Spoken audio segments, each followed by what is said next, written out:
Hi friends, ಹೇಗಿದ್ದೀರಾ friends? ಈಗ ನೀವು ಸ್ಕ್ರೀನ್ ಮೇಲೆ ನೋಡ್ತಾ ಇರುವ ಇವುಗಳಲ್ಲಿ ಯಾವುದಾದ್ರೂ ಒಂದು ಲಕ್ಷಣ ನಿಮ್ಮಲ್ಲಿದ್ರೆ ಕಂಗ್ರಾಟ್ಸ್, ನೀವೊಬ್ಬ ಜೀನಿಯಸ್. ಇಂದಿನ ದಿನಗಳಲ್ಲಿ ಬಹಳಷ್ಟು ಜನ ವಿದ್ಯಾರ್ಥಿಗಳು ಅವರಿಗೆ ಕಡಿಮೆ ಅಂಕಗಳು ಬರ್ತಾ ಇವೆ ಎಂದು ನಮ್ಮಿಂದ ಇದು ಸಾಧ್ಯವಾಗಲ್ಲ ಎಂದು ಭಾವಿಸ್ತಾ ಇರ್ತಾರೆ. ಆದ್ರೆ ಅವರಲ್ಲೂ ಕೂಡ ಒಬ್ಬ ಜೀನಿಯಸ್ ಅಡಗಿದಾನೆ ಎಂಬುದು ಬಹಳಷ್ಟು ಜನರಿಗೆ ಗೊತ್ತಿರಲ್ಲ. ಕಂಠಪಾಠ ಮಾಡಿ ಪ್ರತಿಯೊಂದು ಸಬ್ಜೆಕ್ಟ್ ನಲ್ಲಿ 100ಕ್ಕೆ 100 ಅಂಕಗಳನ್ನ ಪಡೆಯೋನು ಜೀನಿಯಸ್ ಅಲ್ಲ. ಒಂದ್ಸಲ ನಿಮ್ಮನ್ನು ನೀವು ಪರಿಶೀಲಿಸಿ ನೋಡಿ. ಈ ವಿಡಿಯೋ ಪೂರ್ತಿ ಆಗುವಷ್ಟರಲ್ಲಿ ನೀವು ಜೀನಿಯಸ್ ಹೌದಾ ಅಲ್ವಾ ಎಂಬುದು ನಿಮಗೆ ಅರ್ಥವಾಗುತ್ತೆ. ಬಹಳಷ್ಟು ವರ್ಷಗಳವರೆಗೆ ಓದಿ ಒಬ್ಬ ಸಾಮಾನ್ಯ ವ್ಯಕ್ತಿ ಜೀನಿಯಸ್ ಆಗಿ ಬದಲಾಗಬಲ್ಲ. ಹಾಗಂತ ಓದಿದವರಷ್ಟೇ ಬುದ್ಧಿವಂತರಾಗ್ತಾರ ಅಂದ್ರೆ ಇಲ್ಲ. ಹಾಲಿಯಲ್ಲಿರುವ ಕೆಲವು ಜನ ವಿಜ್ಞಾನಿಗಳು ಕೆಲವು ವರ್ಷಗಳವರೆಗೆ ರಿಸರ್ಚ್ ಮಾಡಿ ಮನುಷ್ಯರಲ್ಲಿ ಅಡಗಿರುವ ಕೆಲವು ಲಕ್ಷಣಗಳನ್ನ ಗುರುತಿಸಿದ್ದಾರೆ. ಒಂದು ವೇಳೆ ಈ ಲಕ್ಷಣಗಳು ನಿಮ್ಮಲ್ಲಿದ್ರೆ ಸೈಂಟಿಫಿಕಲಿ ನೀವು ಕೂಡ ಒಬ್ಬ ಜೀನಿಯಸ್. ಹಾಗಾದ್ರೆ ಲೇಟ್ ಯಾಕೆ? ಆ ಲಕ್ಷಣಗಳು ಯಾವುವು ಎಂಬುದನ್ನು ತಿಳಿದುಕೊಳ್ಳೋಣ ಬನ್ನಿ.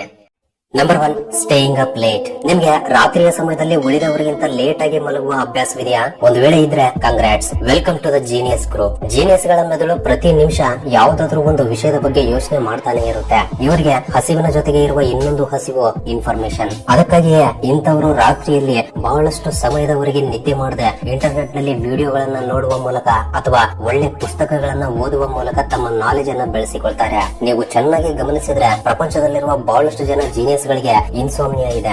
ಉದಾಹರಣೆಗೆ ನಿಕೋಲಾ ಟೆಸ್ಲಾ. ನಮ್ಮ ದಿನನಿತ್ಯ ಜೀವನದಲ್ಲಿ ಬಳಸುವ ಕರೆಂಟ್ ಅನ್ನ ಕಂಡು ಹಿಡಿದವರಲ್ಲಿ ಈ ನಿಕೋಲಾ ಟೆಸ್ಲಾ ರವರು ಕೂಡ ಒಬ್ರು. ಇವರು ಕೇವಲ 1.5 ಗಂಟೆಯಿಂದ 2 ಗಂಟೆಯವರೆಗೆ ಮಾತ್ರವೇ ನಿದ್ದೆ ಮಾಡ್ತಾ ಇದ್ರು. ಅಷ್ಟೇ ಅಲ್ಲ, ಪ್ರಮುಖ ಚಿತ್ರಗಾರ ಮತ್ತು ಶಾಸ್ತ್ರಜ್ಞನಾಗಿರುವ ಲಿಯೋನಾರ್ಡೋ ಡಾವಿನ್ಸಿ ಕೂಡ ಕೇವಲ 2 ಗಂಟೆಗಳವರೆಗೆ ಮಾತ್ರವೇ ನಿದ್ದೆಯನ್ನ ಮಾಡ್ತಾ ಇದ್ರು. ಸೊ ನೀವು ಒಂದು ವೇಳೆ ರಾತ್ರಿ ಹೊತ್ತಿನಲ್ಲಿ ಜಾಸ್ತಿ ಹೊತ್ತು ನಿದ್ದೆ ಮಾಡದೆ ನಾಲೆಜ್ ಗೇನ್ ಮಾಡ್ತಾ ಇದ್ರೆ ನೀವು ಕೂಡ ಜೀನಿಯಸ್ ಪಟ್ಟಿಯಲ್ಲಿದ್ದೀರಿ ಎಂಬುದನ್ನ ಮರಿಬೇಡಿ. Number 2, laziness. ಜೀನಿಯಸ್ ಗಳು ಮಾಮೂಲಿ ವ್ಯಕ್ತಿಗಳಿಗಿಂತ ತುಂಬಾ ಅಂದ್ರೆ ತುಂಬಾ ಸೋಮಾರಿಗಳಾಗಿರ್ತಾರೆ. ಹಾಗಂತ ನೀವು ಲೇಜಿ ಆಗಿರಿ ಅಂತ ನಾನು ಹೇಳ್ತಾ ಇಲ್ಲ.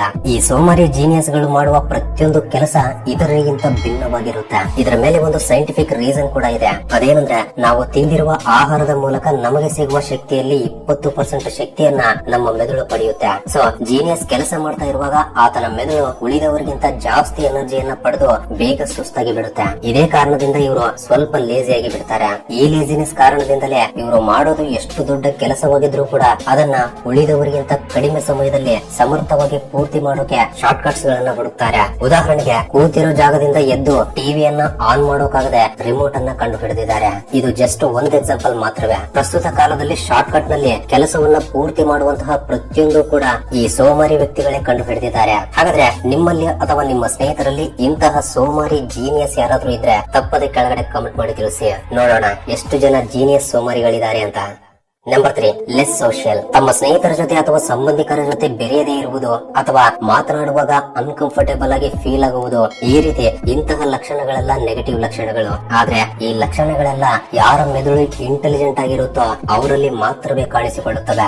ಜೀನಿಯಸ್ ಗಳ ಆಲೋಚನೆಗಳು, ಇಷ್ಟಗಳು ಮತ್ತು ಅಭಿಪ್ರಾಯಗಳು ಇತರ ವ್ಯಕ್ತಿಗಳಿಗಿಂತ ತುಂಬಾ ಭಿನ್ನವಾಗಿರುತ್ತವೆ. ಅದಕ್ಕಾಗಿಯೇ ಇವರು ಸೊಸೈಟಿಗೆ ಸಾಧ್ಯವಾದಷ್ಟು ದೂರವಿರೋಕೆ ಪ್ರಯತ್ನಿಸ್ತಾರೆ. ಇವರು ಸಾಮಾನ್ಯ ಜನರಂತೆ ಜನರ ಮಧ್ಯದಲ್ಲಿದ್ದಾಗ ಬಾಯಿಗೆ ಬಂದದ್ದನ್ನ ಮಾತಾಡಲ್ಲ. ಯಾಕಂದ್ರೆ ಇವರು ಸಾಮಾನ್ಯ ಜನರಂತೆ ಕೆಲಸಕ್ಕೆ ಬಾರದಂತಹ ವಿಷಯಗಳನ್ನ ಮಾತನಾಡೋಕೆ ಇಷ್ಟಪಡಲ್ಲ. ಇವರು ಮಾತನಾಡುವ ಒಂದೊಂದು ಮಾತು ಸಾವಿರಾರು ಜನರು ಯೋಚನೆ ಮಾಡುವ ಹಾಗೆ ಇರುತ್ತೆ.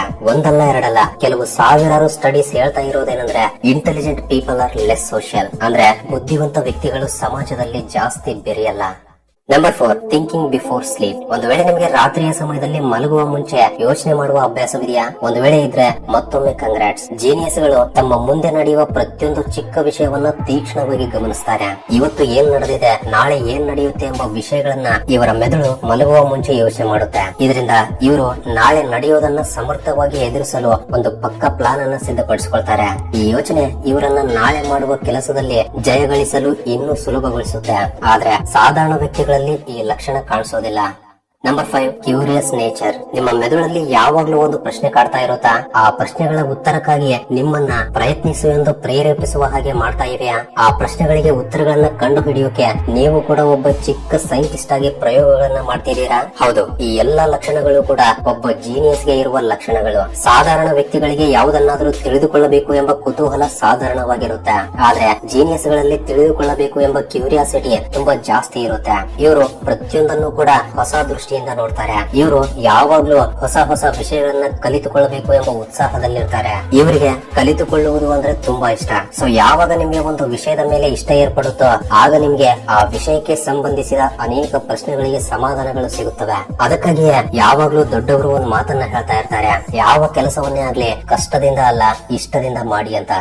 Number 6, addiction for something. ಯಾವ ವಿಷಯದಲ್ಲಾದ್ರೂ ನಮಗೆ ಅತಿಯಾದ ಇಷ್ಟ ಏರ್ಪಡುತ್ತೆ ಅಂದ್ರೆ ಅದಕ್ಕೆ ಕಾರಣ ನಮ್ಮ ಮೆದುಳಲ್ಲಿ ರಿಲೀಸ್ ಆಗುವ ಡೋಪಮಿನ್ ಎಂಬ ಕೆಮಿಕಲ್. ಜೀನಿಯಸ್ ಗಳ ಬ್ರೈನ್ ಉಳಿದವರ ಮೆದುಳಿಗಿಂತ ತುಂಬಾ ಚುರುಕಾಗಿರುತ್ತೆ. ಇವರ ಮೆದುಳಲ್ಲಿ ರಿಲೀಸ್ ಆಗುವ ಡೋಪಮಿನ್ ಲೆವೆಲ್ಸ್ ಕೂಡ ತುಂಬಾ ಜಾಸ್ತಿ ಇರುತ್ತವೆ. ಅದಕ್ಕಾಗಿಯೇ ಇವರು ಚಿಕ್ಕ ಚಿಕ್ಕ ಜೋಕ್ಸ್ ಗಳಿಗೂ ಕೂಡ ಜಾಸ್ತಿ ಎಂಜಾಯ್ ಮಾಡ್ತಾರೆ. ಇದೇ ಕಾರಣದಿಂದ ಇವರು ಯಾವ್ದಾದ್ರು ಒಂದು ಅಭ್ಯಾಸಕ್ಕೆ ಅಡಿಕ್ಟ್ ಆಗ್ತಾರೆ. ಅದು ಕಂಪ್ಯೂಟರ್ ಗೇಮ್ಸ್ ಆಡೋದಾಗಿರ್ಬೋದು ಅಥವಾ ಮೊಬೈಲ್ ಫೋನ್ ಅಡಿಕ್ಷನ್ ಆಗಿರ್ಬೋದು. ಇವರ ಮೆದುಳಲ್ಲಿ ನಡೆಯುವ ಬಹಳಷ್ಟು ಹೋರಾಟಗಳ ನಂತರ ದಾಹ ತೀರುವ ಸಲುವಾಗಿ ಯಾವುದಾದ್ರೂ ಒಂದು ವಿನೋದವನ್ನು ಆರಿಸಿಕೊಳ್ತಾರೆ. ಇವರು ಆರಿಸಿಕೊಳ್ಳುವ ಅಡಿಕ್ಷನ್ ಆಧಾರದ ಮೇಲೆ ಇವರು ಉನ್ನತ ಸ್ಥಾನಕ್ಕೆ ಸೇರ್ಕೊಳ್ತಾರಾ ಅಥವಾ ಪಾತಾಳಕ್ಕೆ ಬೀಳ್ತಾರಾ ಎಂಬುದು ಡಿಸೈಡ್ ಆಗುತ್ತೆ. ಸೊ ನನಗಿರುವ ಅಡಿಕ್ಷನ್ ನಿಮಗೋಸ್ಕರ ವಿಡಿಯೋಗಳನ್ನ ಮಾಡೋದೆ. ಹಾಗಾದ್ರೆ ನಿಮಗಿರುವ ಅಡಿಕ್ಷನ್ ಯಾವುದು? ತಪ್ಪದೆ ಕೆಳಗಡೆ ಕಮೆಂಟ್ ಮಾಡಿ ತಿಳಿಸಿ.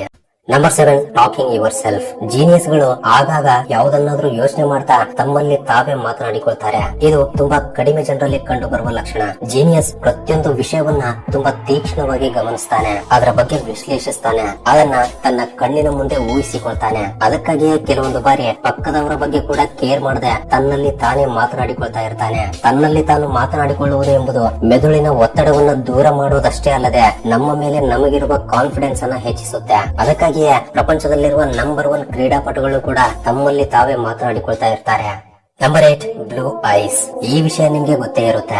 802 ಕೋಟಿಯಷ್ಟು ಜನರಿರುವ ಈ ಪ್ರಪಂಚದಲ್ಲಿ ಕೇವಲ 8% ಜನರು ಮಾತ್ರವೇ ನೀಲಿ ಬಣ್ಣದ ಕಣ್ಣುಗಳನ್ನ ಹೊಂದಿದ್ದಾರೆ. ಕೆಲವು ಯೂನಿವರ್ಸಿಟಿಗಳು ಮಾಡಿರುವ ಸರ್ವೆ ಪ್ರಕಾರ ತಿಳಿದು ಬಂದಿರುವ ವಿಷಯ ಏನು ಅಂದ್ರೆ ನೀಲಿ ಬಣ್ಣದ ಕಣ್ಣುಗಳನ್ನ ಹೊಂದಿರುವ ವ್ಯಕ್ತಿಗಳು ಜಾಸ್ತಿ ಸ್ಟ್ರಾಟಜಿ ಥಿಂಕಿಂಗ್ ಅನ್ನ ಹೊಂದಿರ್ತಾರಂತೆ. ಇವರು ಪ್ರತಿಯೊಂದು ಕೆಲಸವನ್ನು ಕೂಡ ಯಾವುದಾದ್ರೂ ಒಂದು ಸ್ಟ್ರಾಟಜಿ ಉಪಯೋಗಿಸಿ ಸಕ್ಸಸ್ ಅನ್ನ ಪಡಿತಾ ಇರ್ತಾರೆ. ಅದು ಗೇಮ್ ವಿಷಯದಲ್ಲಾಗಿರ್ಬೋದು ಅಥವಾ ಬಿಸಿನೆಸ್ ವಿಷಯದಲ್ಲಾಗಿರ್ಬೋದು ಅಥವಾ ಮತ್ಯಾವುದಾದ್ರೂ ವಿಷಯದಲ್ಲಾಗಿರ್ಬೋದು. Number 9, nail sign. ಒಂದು ವೇಳೆ ನಿಮ್ಮ ಬೆರಳಿನ ಮೇಲೆ ಈ ರೀತಿ ಬಿಳಿಯಾದ ಗುರುತು ಇದ್ರೆ ನಿಮ್ಮ ಇಂಟೆಲಿಜೆನ್ಸ್ ಲೆವೆಲ್ಸ್ ಜಾಸ್ತಿ ಇದೆ ಎಂದರ್ಥ. ಬ್ರಿಟನ್ನಿನ ಒಂದು ರಿಸರ್ಚ್ ಸಂಸ್ಥೆ ಮಾಡಿರುವ ಪರಿಶೋಧನೆಯಲ್ಲಿ ತಿಳಿದು ಬಂದಿರುವ ವಿಷಯ ಏನು ಅಂದ್ರೆ ಈ ಬಿಳಿಯಾದ ಮಚ್ಚೆ ಎಷ್ಟು ಜಾಸ್ತಿ ಇದ್ರೆ ನೀವು ಅಷ್ಟು ಲಾಜಿಕಲ್ ಆಗಿ ಯೋಚನೆ ಮಾಡ್ತೀರಂತೆ. ಇದು ಸೈಂಟಿಫಿಕಲಿ ಪ್ರೂವ್ ಆಗಿರುವ ಒಂದು ನಿಜ. ನೀಲಿ ಬಣ್ಣದ ಕಣ್ಣಿನಂತೆ ಈ ಲಕ್ಷಣವು ಕೂಡ ತುಂಬಾ ಕಡಿಮೆ ಜನರಲ್ಲಿ ಕಾಣಿಸುತ್ತೆ. ಹಾಗಾದ್ರೆ ಈ ಲಕ್ಷಣ ನಿಮ್ಮಲ್ಲಿ ಯಾರಿಗಿದೆ? ತಪ್ಪದೆ ಅವರು ಈ ವಿಡಿಯೋಗೆ ಲೈಕ್ ಮಾಡಿ, ನೋಡೋಣ ಎಷ್ಟು ಜನ ಈ ಗುರುತನ್ನ ಹೊಂದಿದ್ದಾರೆ ಅಂತ. Number 10, irritation from back ground noise. ಒಂದು ವೇಳೆ ನಿಮ್ಗೆ ಬ್ಯಾಕ್ ಗ್ರೌಂಡ್ ನಾಯ್ಸ್ ತೊಂದರೆ ಅನ್ಸಿದ್ರೆ ಅಥವಾ ದೊಡ್ಡ ದೊಡ್ಡ ಶಬ್ದಗಳು ಕೇಳಿ ಬರುವ ಪ್ರದೇಶದಲ್ಲಿರೋಕೆ ಇರಿಟೇಟ್ ಆಗುತ್ತಾ, ಅಂತಹ ಜಾಗದಲ್ಲಿ ಯಾವ್ದಾದ್ರು ಕೆಲಸವನ್ನ ಮಾಡ್ಬೇಕು ಅಂದ್ರೆ ಡಿಸ್ಟರ್ಬೆನ್ಸ್ ಅನ್ಸುತ್ತಾ? ಹಾಗಾದ್ರೆ ನೆನ್ಪಿಟ್ಕೊಳ್ಳಿ, ನೀವು ಕೂಡ ಒಬ್ಬ ಜೀನಿಯಸ್ ಅಂತ. ಮೆದುಳು ತುಂಬಾ ಚುರುಕಾಗಿದ್ದಾಗ ಪ್ರತಿಯೊಂದು ಚಿಕ್ಕ ವಿಷಯದ ಮೇಲೂ ಕೂಡ ತೀಕ್ಷ್ಣವಾದ ದೃಷ್ಟಿ ಇರುತ್ತೆ ಎಂದು ಒಂದು ಪರಿಶೋಧನೆಯಲ್ಲಿ ತಿಳಿದು ಬಂದಿದೆ. ಆದ್ರೆ ಅದೇ ಸಮಯದಲ್ಲಿ ಈ ಚುರುಕಾದ ಮೆದುಳು ತುಂಬಾ ವೇಗವಾಗಿ ಡಿಸ್ಟ್ರಾಕ್ಟ್ ಕೂಡ ಆಗುತ್ತೆ. ಸುತ್ತಲೂ ದೊಡ್ಡ ದೊಡ್ಡ ಶಬ್ದಗಳು ಕೇಳಿ ಬರ್ತಾ ಇರುವಾಗ ಜೀನಿಯಸ್ ಗಳ ದೃಷ್ಟಿ ಕೆಲಸದ ಮೇಲೆ ಅಷ್ಟೇ ಅಲ್ಲದೆ ಆ ಶಬ್ದಗಳ ಮೇಲೆ ಕೂಡ ಬೀಳುತ್ತೆ. ಫ್ರಾನ್ಸ್ ಕಾಫ್ಕಾ, ಚಾರ್ಲ್ಸ್ ಡಾರ್ವಿನ್ ರಂತಹ ಮಹಾನ್ ವ್ಯಕ್ತಿಗಳಿಗೂ ಕೂಡ ಈ ಸಮಸ್ಯೆ ಇತ್ತಂತೆ. ಹಾಗಾದ್ರೆ ಈ ಸಮಸ್ಯೆ ನಿಮಗೂ ಕೂಡ ಇದ್ರೆ ಕಂಗ್ರಾಟ್ಸ್. ಸೈಂಟಿಫಿಕಲಿ ನೀವು ಕೂಡ ಕ್ರಿಯೇಟಿವ್ ಜೀನಿಯಸ್ ಎಂದರ್ಥ. ಸೊ ಇಲ್ಲಿಯವರೆಗೆ ನಾನು ಹೇಳಿರುವ ಈ ಲಕ್ಷಣಗಳೆಲ್ಲವೂ ಕೂಡ ಸೈಂಟಿಫಿಕ್ ಆಗಿ ಪ್ರೂವ್ ಮಾಡಲಾಗಿದೆ. ಇವುಗಳಲ್ಲಿ ಒಂದು ಲಕ್ಷಣ ನಿಮ್ಮಲ್ಲಿದ್ರೂ ಕೂಡ ಸೈಂಟಿಫಿಕಲಿ ನೀವು ಕೂಡ ಒಬ್ಬ ಜೀನಿಯಸ್. ನಿಮ್ಮಲ್ಲಿ ಎಷ್ಟು ಎನರ್ಜಿ ಅಡಗಿದೆ ಎಂಬುದು ನಿಮಗೆ ಗೊತ್ತಿರಲ್ಲ. ನಿಮ್ಮ ಮೇಲೆ ನಿಮಗೆ ಒಂದು ನಂಬಿಕೆ, ಆ ನಂಬಿಕೆಯನ್ನ ಬದುಕಿಸುವ ಸಲುವಾಗಿ ಒಂದು ಪ್ರಯತ್ನ, ಎಷ್ಟು ಕಷ್ಟ ಬಂದರೂ ಕೂಡ ಆ ಪ್ರಯತ್ನವನ್ನ ಬಿಡಬಾರದು ಎಂಬ ಒಂದು ಹಠ, ಈ ಮೂರು ಕೂಡ ನಿಮ್ಮನ್ನ ಪ್ರಪಂಚ ನೆನಪಿಟ್ಟುಕೊಳ್ಳುವ ಹಾಗೆ ಮಾಡುತ್ತವೆ. ಸೊ ಕೊನೆಯದಾಗಿ ಒಂದ್ ಮಾತು, ಒಬ್ಬ ಶ್ರೇಷ್ಠ ವ್ಯಕ್ತಿ ಈ ರೀತಿ ಹೇಳಿದ್ದಾನೆ, ಗೆದ್ದವನು ಗೆಲ್ಲೋಕು ಮುಂಚೆ ಗೆಲ್ಲಬೇಕು ಅಂದುಕೊಳ್ಳುವವನೇ ಗೆಲ್ಲುವವನು. ಸೊ ಆ ಗೆಲ್ಲುವ ವ್ಯಕ್ತಿ ನೀವಾಗಬೇಕು ಎಂದು ಮನಸ್ಫೂರ್ತಿಯಾಗಿ ಆಶಿಸ್ತಾ ಇದ್ದೀನಿ. ಸೊ ಇದು ಫ್ರೆಂಡ್ಸ್ ಈ ವಿಡಿಯೋಗೆ ಇಷ್ಟೇ. ಈ ವಿಡಿಯೋ ನಿಮ್ಗೆ ಹೊಸ ವಿಷಯಗಳನ್ನ ತಿಳಿದುಕೊಳ್ಳೋಕೆ ಅಷ್ಟೋ ಇಷ್ಟೋ ಸಹಾಯವಾಗಿದೆ ಎಂದು ಭಾವಿಸ್ತೀನಿ. ಸೊ ವಿಡಿಯೋ ಇಷ್ಟವಾಗಿದ್ರೆ ತಪ್ಪದೆ ವಿಡಿಯೋಗೆ ಒಂದು ಲೈಕ್ ಕೊಟ್ಟು ನಿಮ್ಮ ಫ್ರೆಂಡ್ಸ್ ಅಂಡ್ ಫ್ಯಾಮಿಲಿ ಜೊತೆ ಕೂಡ ಶೇರ್ ಮಾಡಿ. ಅಂಡ್ ಫಸ್ಟ್ ಟೈಮ್ ಯಾರಾದ್ರೂ ನಮ್ಮ ಚಾನಲ್ ಅನ್ನ ಈಗ ನೋಡ್ತಾ ಇದ್ರೆ ತಪ್ಪದೆ ಸಬ್ಸ್ಕ್ರೈಬ್ ಮಾಡ್ಕೊಂಡು ಪಕ್ಕದಲ್ಲಿರುವ ಬೆಲ್ ಐಕನ್ ಅನ್ನ ಆಕ್ಟಿವೇಟ್ ಮಾಡ್ಕೊಳ್ಳಿ. ಅಂಡ್ ವಿಡಿಯೋವನ್ನ ಕೊನೆವರೆಗೂ ನೋಡಿದ್ದಕ್ಕೆ love you so much guys.